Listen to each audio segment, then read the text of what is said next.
Hello fans, this is Kindergarten Rocks channel here.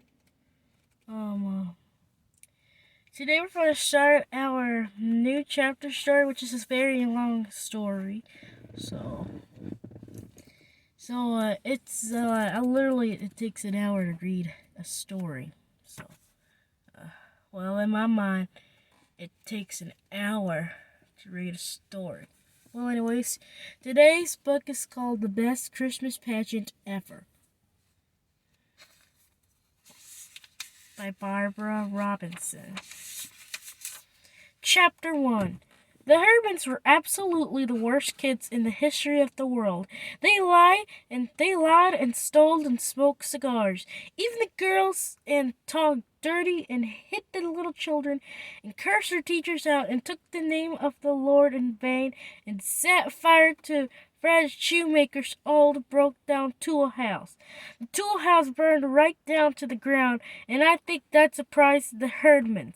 They set fire to things all the time, but that was the first time they managed. That was the first time they managed to burn down a whole building. I guess it was an accident. I don't suppose. They woke up this morning and said to another, "Let's go burn down Fred's shoemaker tool house." But maybe they did. After all, it was a Saturday and not much going on. It was a terrific fire, 2 engines and 2 police cars, and all the volunteer firemen, and 5 dozen donuts set up from the Taste Lunch Diner. The donuts were supposed to be for the firemen, but by the time they got the fire out, the donuts were all gone. The Herdmans got them. What? They couldn't eat them. They stiff in their pockets and down the front of their shirts. You could actually see the donuts all around Ollie's Herdman's middle.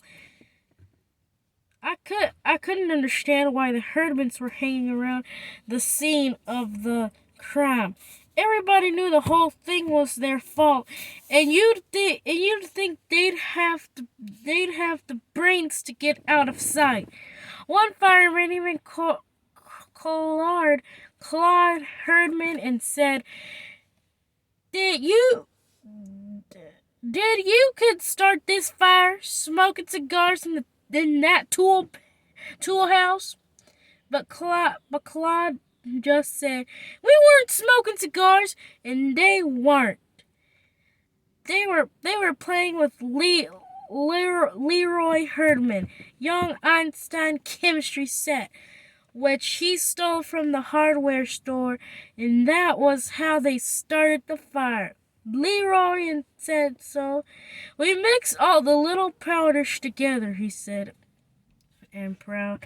Lighter fluid around on them set the fire to the lighter fluid. "We wanted to see around if the chemistry set was any good, and any other kids, even a mean kid, would be a little bit worried if he stole $4.99 worth of something, and they burned down a building with it." But Leroy was just mad because the chemistry set got burned up along with everything else before he had a chance to make 1 or 2 bombs. The fire chief got us all together. There are 15 or 20 kids standing around watching the fire and give us a little talk about playing with matches and gasoline and dangerous things like that. "I don't say that's what happened here," he told us. "I don't know what happened here, but this could have been it, and you see the result. So let this be a good lesson for you boys and girls." Of course, it was a great lesson to the Herdmans. They learned that whenever there's a fire, there'll be free donuts sooner or later.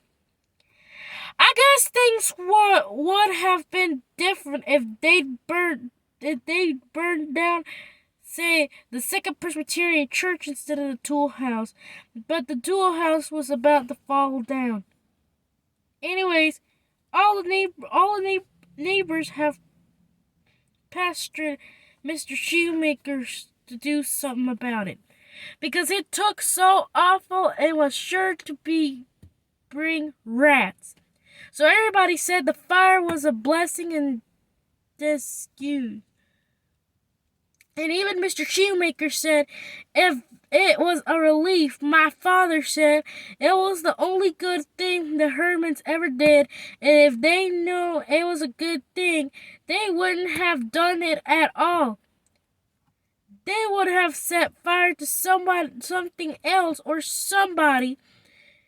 They were just so all around awful. You could hardly believe that were real Ralph, Imogene, Leroy, Claude, Ollie, and Gladys. 6 skinny, straight-haired kids, all alike except for being different sizes and having different black and blue places where they had clonked each other. They live over a garage at the bottom of the Sproul Hill.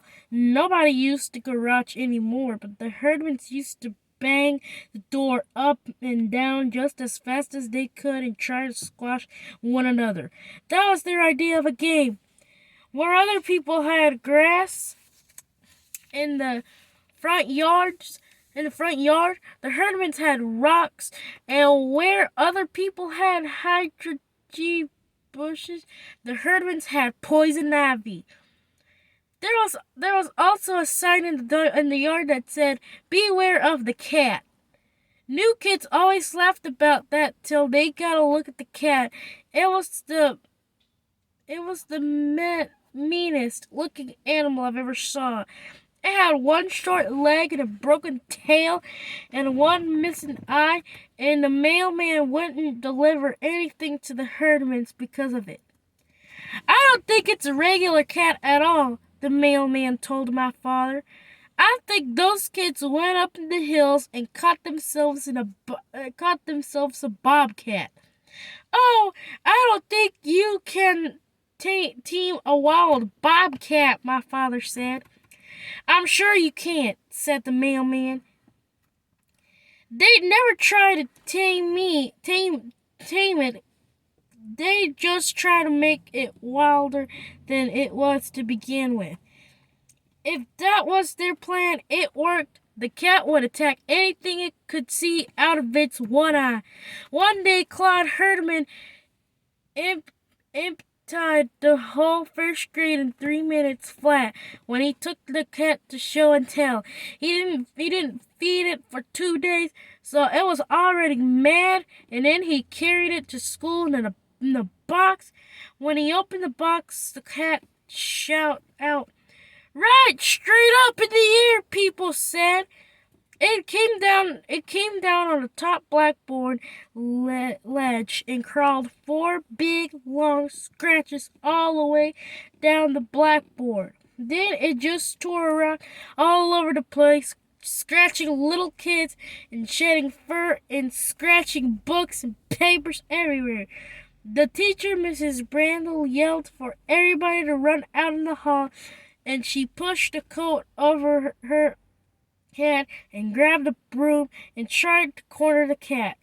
But of course she couldn't see with the coat over her head, so she just ran up down the aisles, hollering, "Here, kitty," and smacking the broom down. Whenever the cat hissed back, she knocked over the Happy Family dollhouse and a globe of the world, and broke the aquarium full of 20 gallons of water and about 65 goldfish. All the time she kept yelling for Claude to come and catch his cat, but Claude had gone out in the hall with the rest of the class. Later, when Miss Brandle was slapping Band-Aids on everyone who could show her any blood, she asked Claude, why in the world he didn't come and get his cat under control. You told us to go out in the hall, Claude said, just as if he were the ordinary kid of the first grade who did whatever teacher said to do.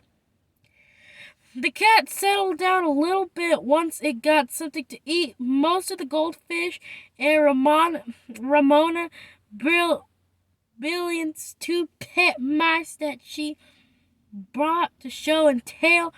Ramona cried and cried on so. I can't even bury them, she said. That they stayed at her home. The room was a wreck. Broken glass and papers and books and puddles of water and dead goldfish everywhere.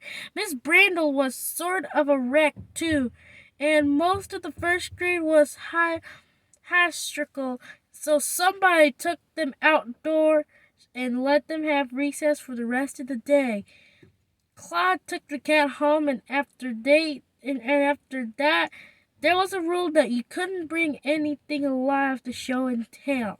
The Herdmans moved from grade to grade through the Woodrow Wilson School, like those South American fish that strip you bones clean in 3 minutes flat, which was just about what they did to one teacher after another. But they never got kept back in a grade. When it came time for Claude Herdman to pass the second grade, he didn't know his ABCs, or his numbers, or his colors, or his shapes, or his 3 bears, or how to get along with anybody. But Mrs. Brandle passed him anyway. For one thing, she knew she'd have Ollie Herdman the next year. That was the thing about the Herdmans. There were always another one coming along, and no teacher was crazy enough to let herself in for 2 of them at once. I was always in the same grade with Imogene Herdman, and what I did was stay out of her way. It wasn't easy to stay out of her way. You couldn't do it if you were very pretty or very ugly or very smart or very dumb or had anything unusual about you like red hair or double-jointed thumbs. But if you were short of a medium kind like me and kept your mouth shut when the teacher said, "Who can name all 50 states?" you had a pretty good chance to stay clear of Imogene. As far as anything could tell, Imogene was just like the rest of the Herdmans. She never learned anything either except dirty words and secret about everybody. Twice a year, we have to go to the health room to get weighed and measured, and Imogene always managed to find out exactly what everybody weighed. Sometimes she would hang around waiting for the nurse, Mrs. Hemphill, to give her a Band-Aid. Sometimes she would sneak behind a curtain hole. They kept the folding cot and just stayed there the whole time, with one eye on the scales. Why are you still here, Imogene?" Miss Hemphill asked one day. "You can go back to your room. I think you'd better look and see if I've got what Ollie has." "What does Ollie have?"